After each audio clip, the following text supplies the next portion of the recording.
তো গাইস কেমন আছো তোমরা? আশা করি তোমরা খুবই ভালো আছো। তো আজকের এই ভিডিওতে আমি তোমাদের দিয়ে বলছি কি মাইনক্রাফট প্যাচ। তো মাইনক্রাফট প্যাচ নেওয়ার জন্য আমার ভিডিওর কমেন্ট বক্সে একটা লিঙ্ক থাকবে, ওই লিঙ্কের উপরে ক্লিক করলে তোমাদেরকে না এই ওয়েবসাইটে নিয়ে আসবে। তো এই ওয়েবসাইটে আসার পর তোমরা দেখতে পারবে মাইনক্রাফট প্যাচ, এটা ডাউনলোড এপিকে, এটার উপরে একটা ক্লিক করবা, এরপরে অ্যাড আসলে মোবাইলের ব্যাক বাটনে ক্লিক করবা, আর এখানে তাড়াতাড়ি আবার ডাউনলোড এপিকেতে ক্লিক করে ডাউনলোড অ্যানিওয়ে ক্লিক করবা, এরপরে উপরে দেখবা ডাউনলোড হচ্ছে। তো এইটার উপরে একটা ক্লিক করবা, তাহলে তোমাদের এই জায়গায় নিয়ে আসবে, আর এখান থেকে কিন্তু তোমাদের ডাউনলোড করতে হবে। ডাউনলোড হয়ে গেলে আমি তোমাদের বলতেছি।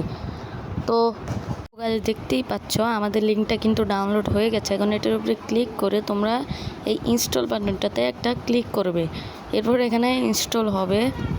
ইনস্টল হওয়ার পর তোমরা এটাকে ওপেন করবে। এখন তোমাদের মনে মাইনক্রাফট প্যাচ আসবে, এই দেখো এখানে কিন্তু মাইনক্রাফট প্যাচ রয়েছে, এর উপরে একটা ক্লিক করলাম। এখন দেখো আমি কিন্তু মাইনক্রাফট প্যাচের মধ্যে ঢুকে গেছি, আর এটা কিন্তু মাইনক্রাফট প্যাচের লেটেস্ট ভার্সন না, এটা 1.21.0.03 ভার্সনটা। তোমরা বললে আমি তোমাদের জন্য 1.26 নিয়ে আসবো। আজকের ভিডিও এইটুকুই থাক। আশা করি তোমাদের কাছে ভিডিওটা খুবই ভালো লেগেছে। তো ভিডিওটা ভালো লাগলে অবশ্যই কিন্তু চ্যানেলটাকে লাইক এবং চ্যানেলটাকে সাবস্ক্রাইব করে দেবে। তো বাই বাই, আল্লাহ হাফেজ।